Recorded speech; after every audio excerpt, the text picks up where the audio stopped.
òkú olówó ọdún mẹ́ta, òkú olòṣì oṣù mẹ́fà, òkú ọlọ́mọ àsìnsìntọ́ni. ẹkú ilé làǹkárá lé ẹrẹ̀ wá ní tèrò ọ̀nà. àti dé bí a ṣe ń dé o. Lutas Films and Record International agbáṣà ní gbogbo àgbáyé káàfàtà. ìlú Ọ̀tà la wà lọ́jọ́ tèní. ṣé ẹ gbàgbé níbi ẹ̀yẹ kẹyìn tá à ń ṣe ń bàbá wa Gbengbeleku, gbogbo alágbádá àti ìlú Ọ̀tà wọ́n ti ṣeré. ìtí ẹ fẹ́ wò yìí òun ni ti àwọn ọ̀jẹ̀ tó parapọ̀ àrí ọ̀jẹ̀ ti ìlú Ẹgbẹ́dá. àwọn náà mẹ́gún wà, àwọn ọmọ igun wà. Ọya ni Ẹgbẹ́dá mú wá tó wá ṣeré fún bàbá wa. bákan náà àwọn ọgbà aṣáde, àwọn náà ṣaláìwá Ayélabọ́lá náà mú wá. bákan náà ìlú wa ní Orile Agege, àwọn náà mú Àyọ̀ká wá. Ìkẹjà náà gbẹ̀yìn o, ọmúdára mọ́jọ́ wá. gbogbo àwọn ọ̀jẹ̀ wọ̀nyí ni wọ́n parapọ̀ nílùú mẹ́rẹ̀ẹ̀rin tí àwọn náà wá ṣe ẹ̀yẹ kẹyìn fún bàbá wa Gbengbeleku Danbiowu lọ́jọ́ tèmi. ẹ gbọ́ orin ìṣẹ̀ǹbáyé lóníranran. ẹ rí eré fẹ́ tí ìrírú eré tẹ́ fẹ́ wòye tí ìrí wò rí nínú gbogbo fọ́nrán wa, nítorí eégún ńlá ni àwọn eégún mẹ́rẹ̀ẹ̀rin tí a dárúkọ wọ̀nyí. ẹ jẹ́ ká fìdílé nǹkan tàbí ká wá nǹkan fìdílé, ẹ máa bá wa bọ̀.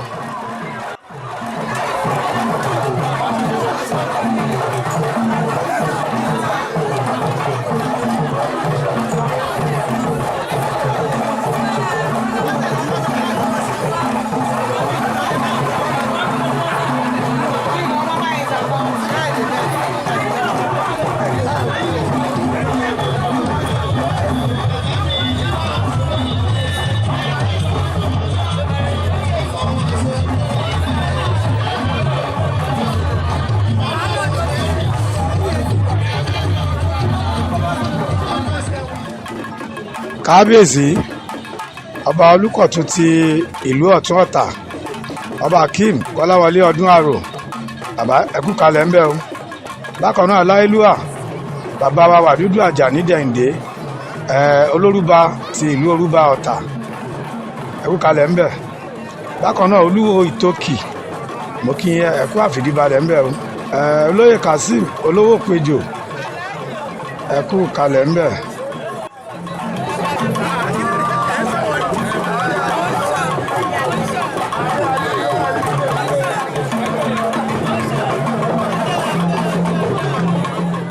àwọn èèyàn jàǹkànjàǹkàn ni wọ́n ti wà níkàlẹ̀. ológbòjò babégún,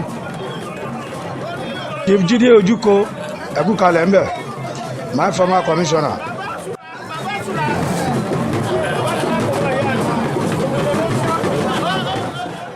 ẹ jẹ́ ká lọ gbọ́rọ̀ lẹ́nu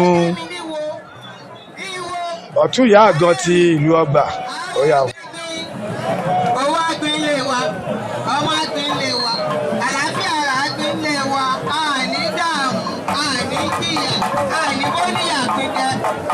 Kankan wa mo wá dúpẹ́ lọ́wọ́ gbogbo orí ìlú tó wà níbílẹ̀ nì láti Ìkẹjà, Ọgbà Aṣáde, Ẹgbẹ́dá, Orile, àní ṣàṣetì, àní wàràwàtì, àní nìkan ṣe ilé ayé wa. gbogbo àwọn olóyè wa àròwá rẹ̀ rùpẹ́, àní tètè yé ṣe ẹjọ́ abíjó fún wa, ayọ̀ àbáyọ̀ fún wa. ìlú Ọ̀tà táwọn wálé ní báyìí àmọ̀ sí dáadáa. kí lè wá ṣe ìlú Ọ̀tà níta burú ohun bẹ́ẹ̀ nífẹ̀ẹ́ sí wa. gbogbo àwọn ìyá àgbọ̀ ìjọ Ọ̀tà náà ayọ̀ tá a bá wọn, ayọ̀ làwa fi wọ́n lẹ̀ sí, ayọ̀ làwa náà máa délé wa. àti bàbá àgbà ọ̀jẹ̀ àníwọ́ yìí kọ̀ọ̀kan tì. gbogbo àwọn eégún wa tó wá ń lọ sóde lẹ́yìn, wọ́n ń lọ re, wọ́n ń bọ̀ re, ìjọ abijó, ayọ̀ àbáyọ̀. ọ̀gbẹ̀rì tó bá máa wó wa á fowó mọ̀, á fayọ̀ mọ̀, á fi ìdùnnú mọ̀, àníwọ́ làwa tì. gbogbo àwọn onílù wa àlùlá ní wọ́n máa lọ re, wọ́n máa bọ̀ re, wọ́n ní fọmọ wọn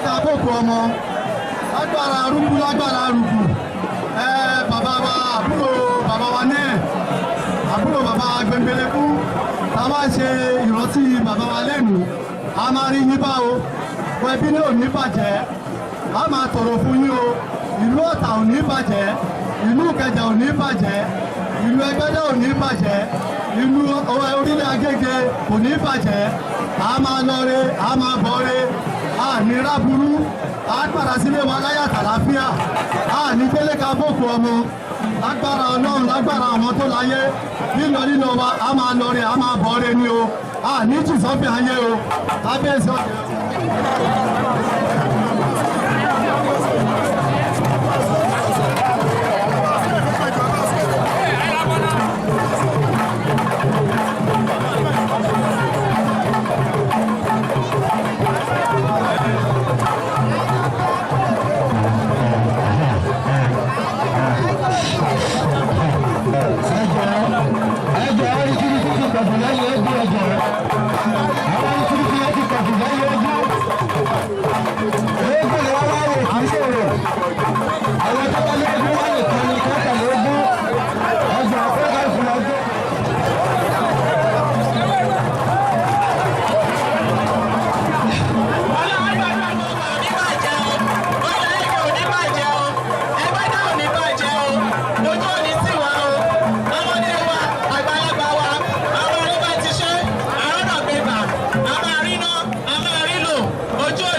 àwọn olóyè ọ̀jẹ̀ tí wọ́n mú eégún wá lẹ ti gbọ́rọ̀ lẹ́nu wọn yẹn láti orí ìyá àgan ti ìlú Ọgbà Ṣáde wọ́n ti bá wa sọ̀rọ̀. bákan náà olórí Gàlúbì níkẹjà àwọn náà ti bá wa sọ̀rọ̀ àti gbọ́rọ̀ lẹ́nu wọn. ìyá wa láti ìlú Ẹgbẹ́dá àti gbọ́rọ̀ ní ẹnu tiwọn náà. ìlàdó láti ìlú Orílé òun ló darí ètò láti Orile Agege. ẹ jẹ́ ká jókòó kẹ́ ẹ máa bá wa bọ̀.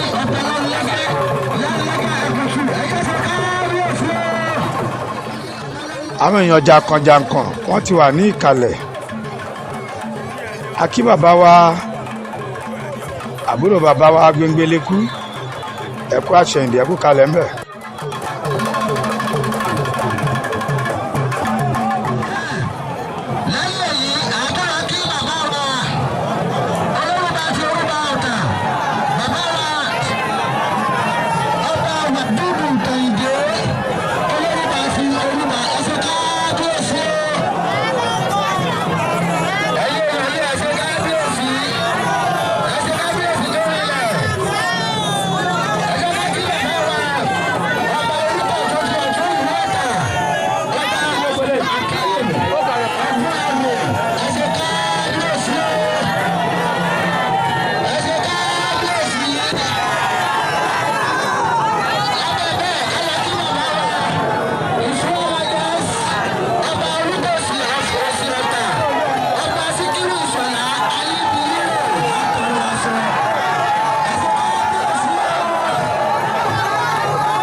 àlàfíbọ̀ ni a máa fi eré ìṣẹ̀lẹ̀ ní báyìí àrí ètò ìṣe bá ń sọ̀rọ̀ tán ẹ jẹ́ kí n kí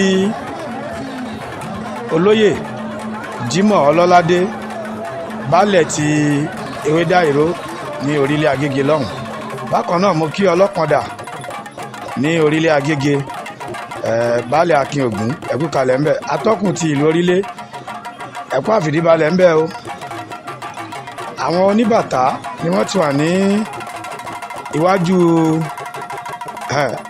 former commissioner Jídé Ojúko àti iwájú àwọn kábíyèsí báyìí.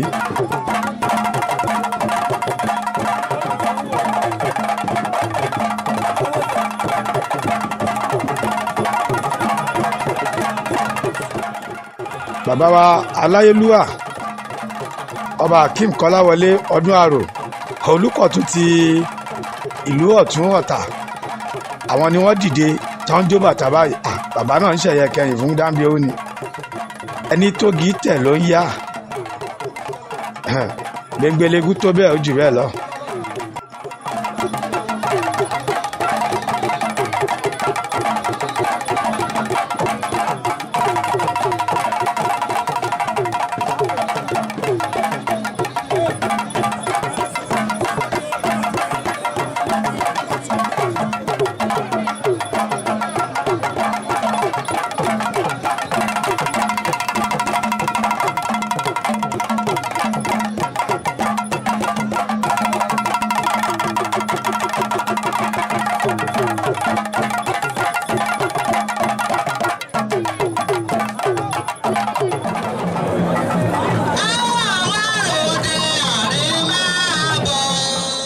mo ti ṣèlérí fún yín pé àlàfíbọ̀ la máa fi eré ṣe ẹ jẹ́ ká lọ gbọ́ orin lẹ́nu àwọn ìyá àgbà ọ̀jẹ̀. Àti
ìyá àgbà ọ̀jẹ̀ bó ṣe ń kọrin lọ bẹ́ẹ̀ ni bàbá wa kábíyèsí aláìlúwà ọba Ahmed Orelope Ẹlẹ́gbẹ́dà ti ìlú Ẹgbẹ́dá bẹ́ẹ̀ ni wọ́n wọlé. Ẹ káàbọ̀ bàbá.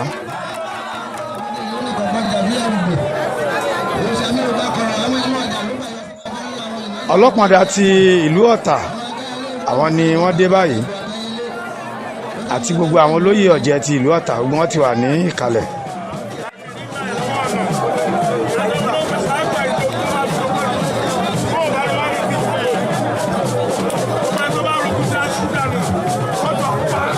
Ọba Wàdídù Àjàní Dẹ̀yìndé Olórúba àwọn ló wúre fún kábíyèsí Ẹlẹ́gbẹ́dá báyìí gbogbo òrè tẹ̀sú àrò mọ́.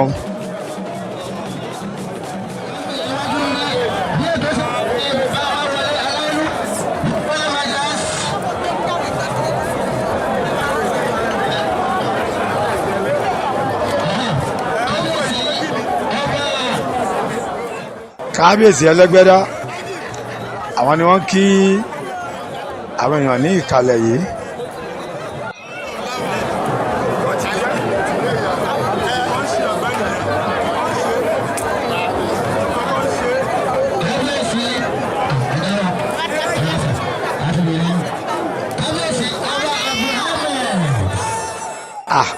Eégún Ẹlẹ́gbẹ́dá ló máa kọ́kọ́ ṣeré fún wa Ọya Ẹgbẹ́dá eégún yéégún kábíyèsí Ẹlẹ́gbẹ́dá ni kábíyèsí ni àwọn eégún forí balẹ̀ fún lọ́wọ́lọ́wọ́ báyìí o.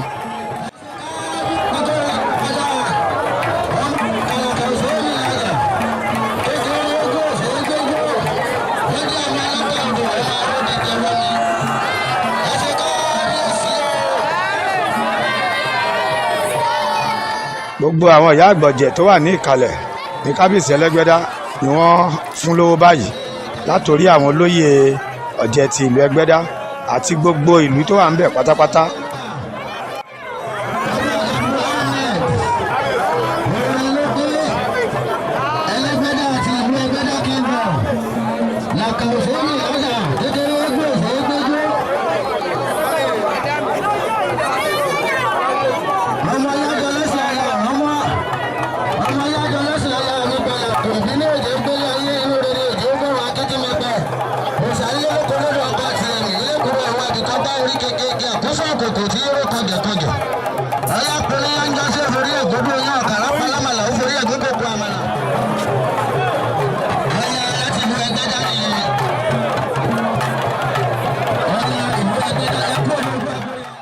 Ọya ti ìlú Ẹgbẹ́dá òun ni ó máa kọ́kọ́ ṣe eré fún wa lénìí. Ẹ jẹ́ ká lọ bí eré ẹ̀ ṣe lọ. Ó ti ń fi orí balẹ̀ fún àwọn olóyè ọ̀jẹ̀ látòrí ọlọ́pàá ti ìlú Ọ̀tà àti gbogbo olóyè ọ̀jẹ̀ tó wà ń bẹ̀.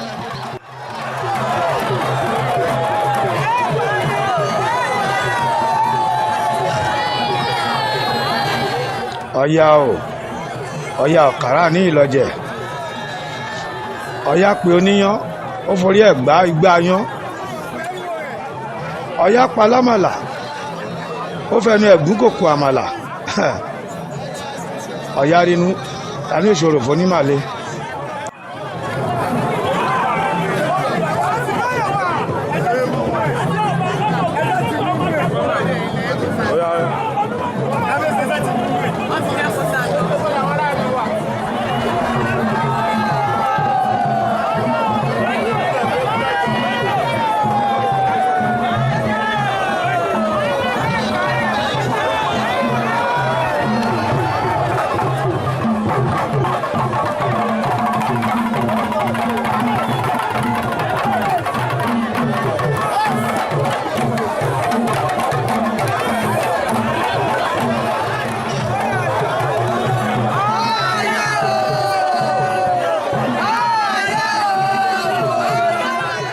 Ìyá gan ti ìlú Ìgbẹ́sà ẹ kú àfìdíbalẹ̀ ńbẹ̀.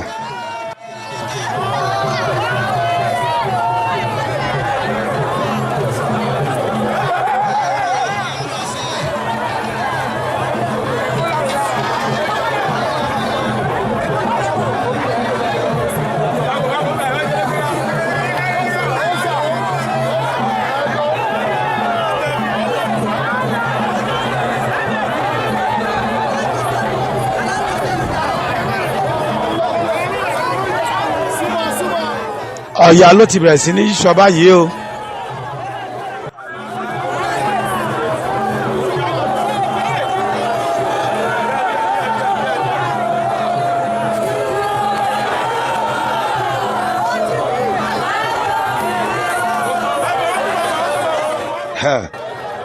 Ṣé wo bó ṣe ń lọ.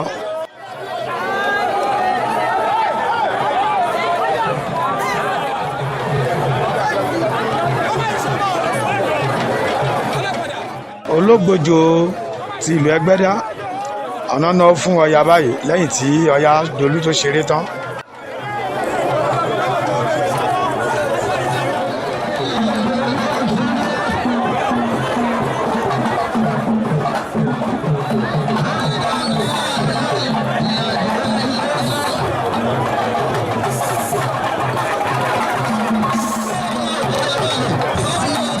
Eré kan Ayélabọ́lá ti ìlú Ọgbà Aṣáde.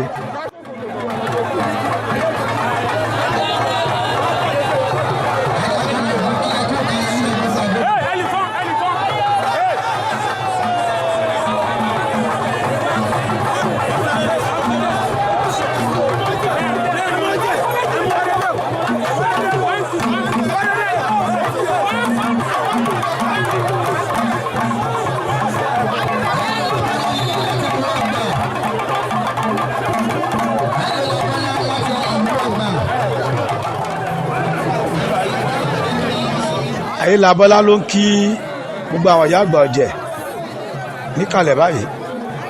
Ó ti wà níwájú àwọn kábíyèsí, ó forí balẹ̀.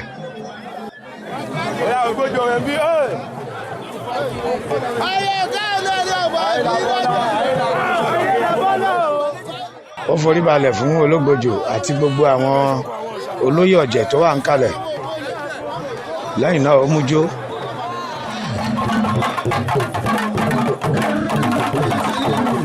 Ọ̀yà ẹ jẹ́ ká wo ẹsẹ̀ ẹjú ẹ̀ bó ṣe lọ.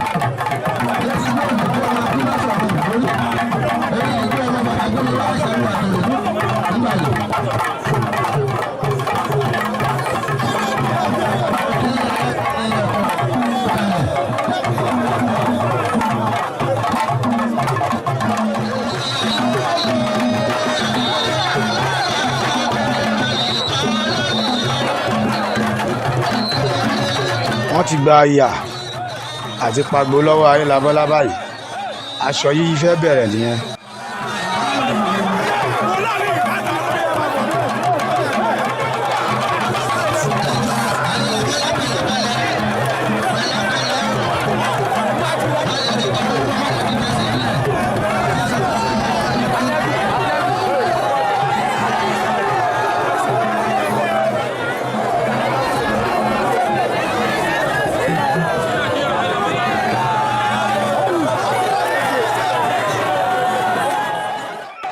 Ẹ fún Ayélabọ́lá láyè, ẹ fún láyè, ẹ jẹ́ kó ṣeré.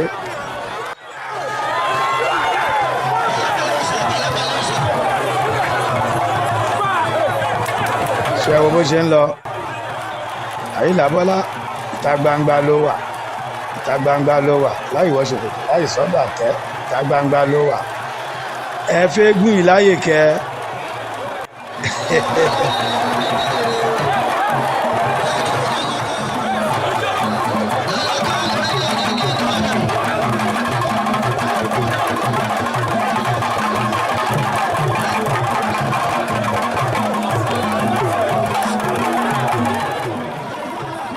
Mo ti ṣèlérí fún yín pé ẹ gbádùn fọ́nrán yìí torí àwọn eégún tó wá láti ìlú mẹ́rẹ̀ẹ̀rin, àwọn eégún tó ń ṣeré gidigidi ni. Ṣé ẹ ti rí bó ṣe ń lọ.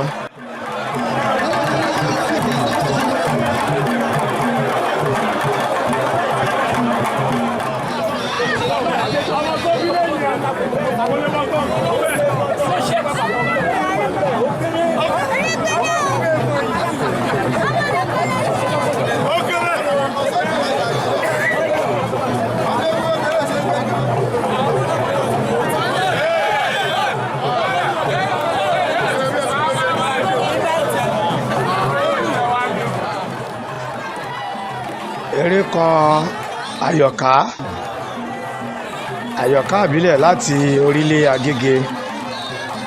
Òun ni ó ti jáde báyìí tó fi orí balẹ̀ fún àwọn ìyá àgbà ọ̀jẹ̀ níkàlẹ̀ àti gbogbo olóyè ọ̀jẹ̀.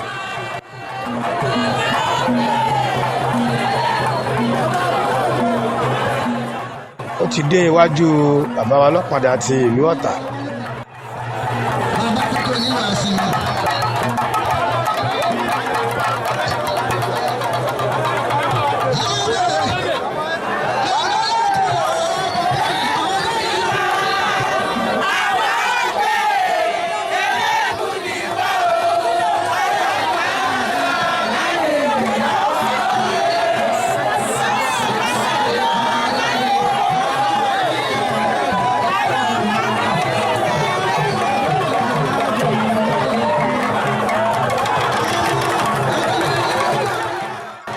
Àyọ̀ká ló ń jó fún wa lọ́wọ́lọ́wọ́ báyìí.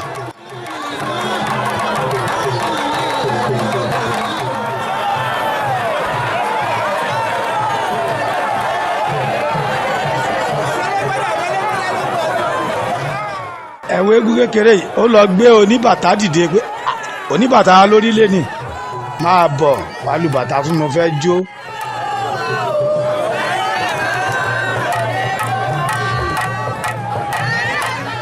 Làkà ò ṣe é fìlájà kékeré eégún ò ṣe é gbéjò lórí kí bàbá Ẹlẹ́gbẹ́dá.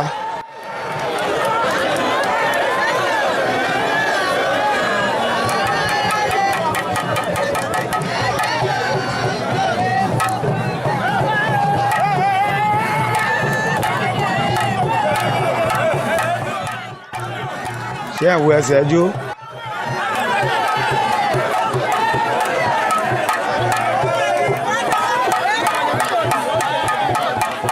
Àwọn kábíyèsí ni wọ́n ná fún eégún yìí torí wọ́n wo bó ṣe ń ka ẹsẹ̀ yẹn.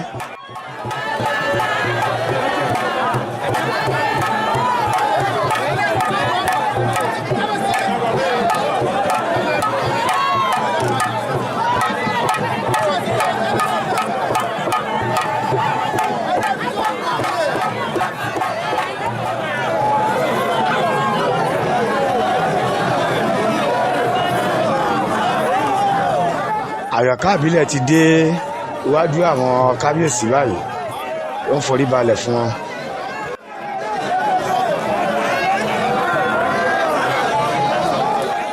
Àyọ̀ká ti Orile Agege òun ni eré kàn báyìí o.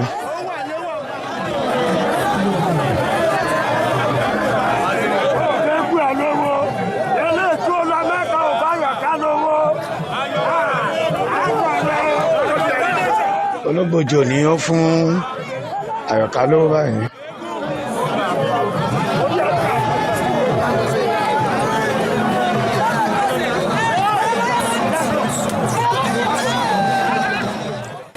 Àyọ̀ká ó yá ṣeré fún wa ó forí balẹ̀ níwájú àwọn ìyá àgbà ọ̀jẹ̀ ti ìlú Ọ̀tà bẹ́ẹ̀ ni wọ́n kọrin ìdárayá fún.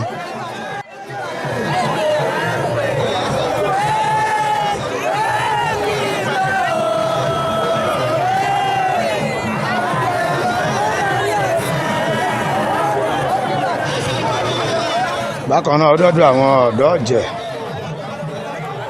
ó kí wọ́n forí balẹ̀.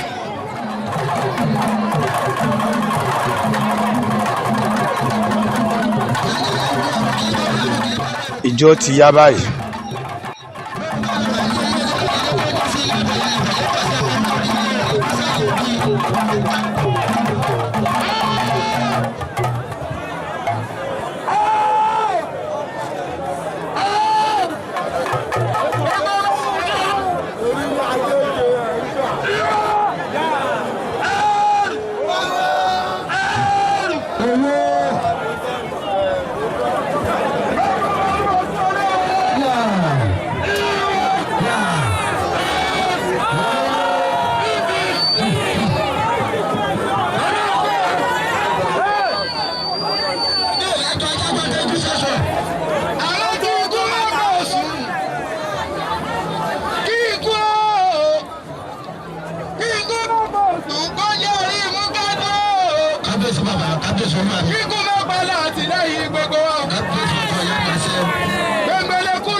orin lẹ gbọ́ lẹ́nu àyọ̀ká yìí ó ní alálàní lọ ọmọ akíndé kò mẹ́nìkan dání lọ ara yín lẹ́dà lẹ́rù nù òun ló dárin tí gbogbo abo tó ń gbè báyìí.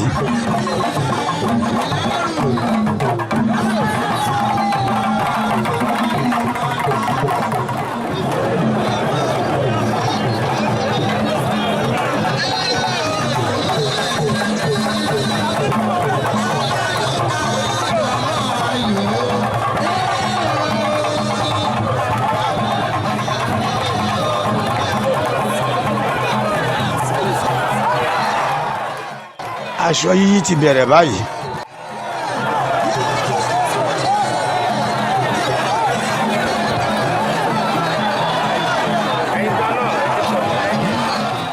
ṣe rí ẹ̀rí báyọ̀ kà ṣe ń yíṣọ ṣé mo ti sọ fún yín pé eégún mẹ́rẹ̀ẹ̀rin tó wá láti ìlú mẹ́rẹ̀ẹ̀rin yìí ni wọ́n ń ṣeré gidigidi.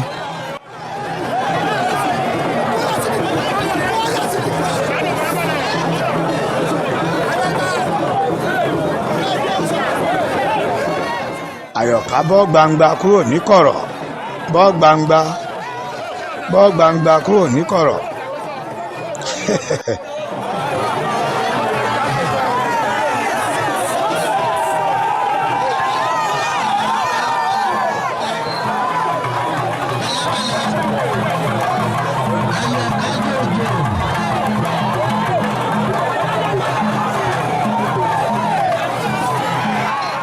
ẹ̀rí bẹ́ẹ̀ ló ń gbáṣọ ló ń sọ ọ́.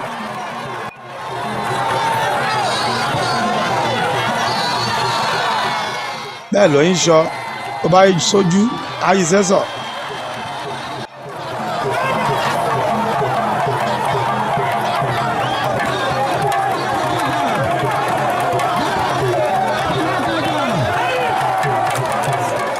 àyọ̀ká o eré ni eégún yìí gbogbo àwọn eégún tó ti ń ṣeré bọ̀ látàárọ̀ gbogbo wọn ló mèrè ṣe.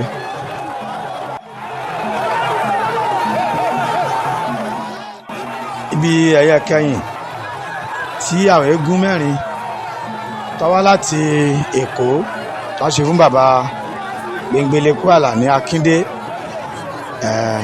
ibẹ̀ la ṣì wà. iwájú tí bàbá dojúkọ Ọlọ́run jẹ́ ó dáa ẹ̀yìn tó fi sílẹ̀ kó má bàjẹ́ láéláé.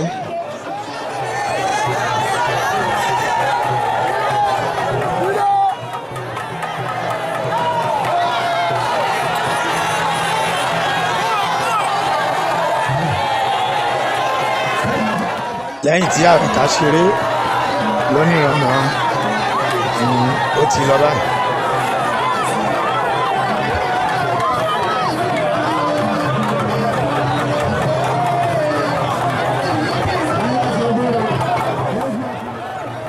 eré wa kan eré dáramọ́jó láti ìlú Ìkẹjà.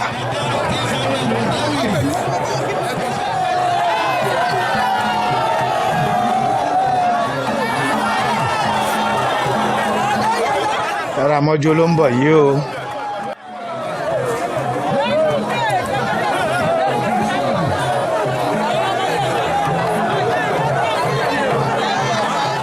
dáramọ́jó ló ti ń fi orí balẹ̀ fáwọn ìyá àgbọ̀jẹ̀ níkàlẹ̀.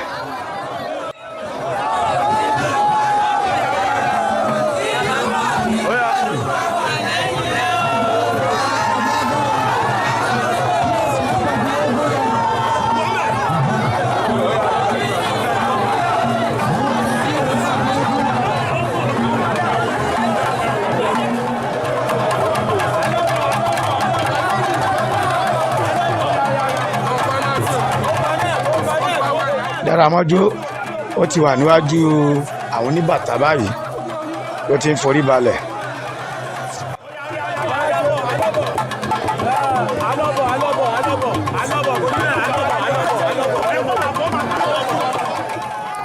ó ti dé iwájú àwọn ìyá àgbọ̀jẹ̀ ti ìlú Ọ̀tà àti ti Ìgbẹ́sà Ọgbà.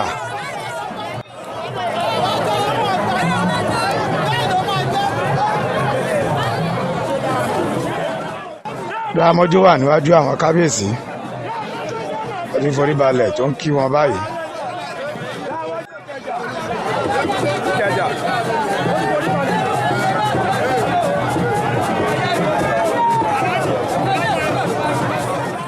wọ́n fún Dáramọ́jó ní owó ẹ̀ tún ríran wò nínú eré ti Dáramọ́jó yìí.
Olórí Gàlúbì láti ìlú Ìkẹjà òun ló dárìn eégún wọn ló fẹ́ ṣeré.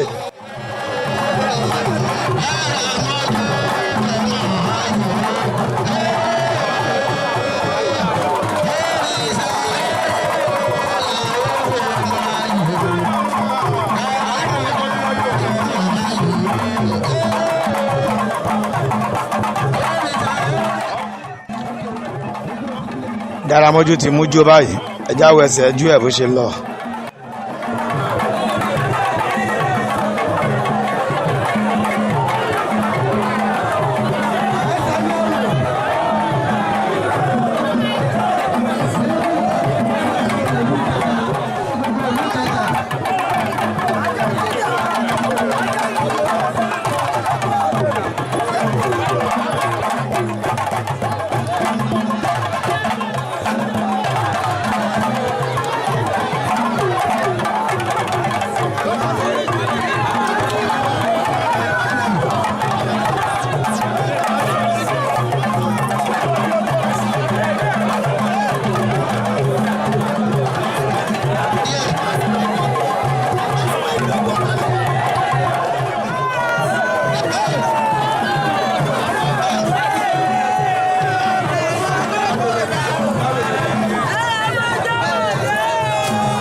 Aṣọ yíyí ti bẹ̀rẹ̀ báyìí.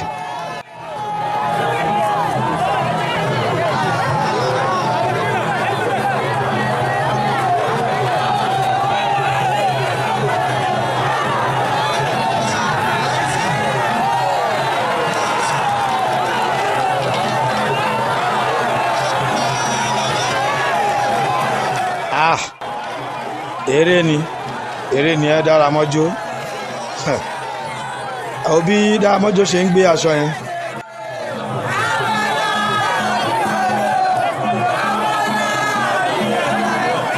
Bó ṣe yíṣọ sọ́tún ló ń yáṣọ sósì. Dáramọ́jó ó ti di aláǹtakùn tó bá fi ọ̀tún ta àáfòsì ta.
Dáramọ́jú ti ìlú Ìkẹjà òun ló sì ṣeré lọ́wọ́lọ́wọ́ báyìí o, tó ń ṣọ sọ́tún ó ń ṣọ sósì, ó ti gbé aṣọ mi, ẹ jẹ́ ká wàrà tó fẹ́ fi dá o.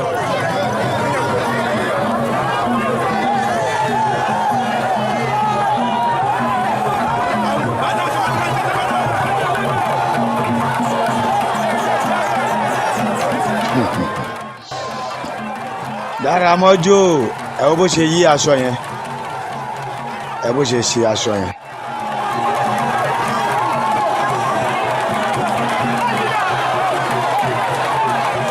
Ẹ fún láyè, ẹ fún Dáramọ́jú láyè, ẹnìkan ṣọmọ ọba kó súnmọ́ eégún ọlọ́tọ̀ òtò èyí tó tẹ èyí ló ń jóun.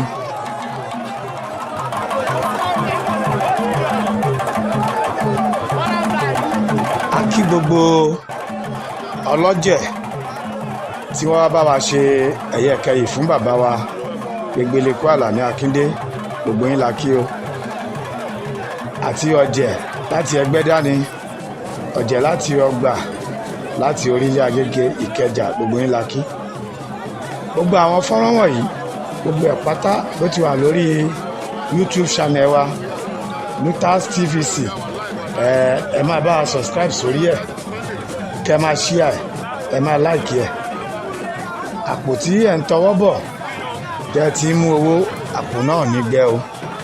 Lórúkọ aláṣẹ àti olùdarí iléeṣẹ́ Lutas Films and Record International, àgbàṣà ní gbogbo àgbáyé káfàtà ni mò ń kí pé ilé ò ní lé wa o, ọ̀nà ò ní nà wá, ó dìgbà kan náà.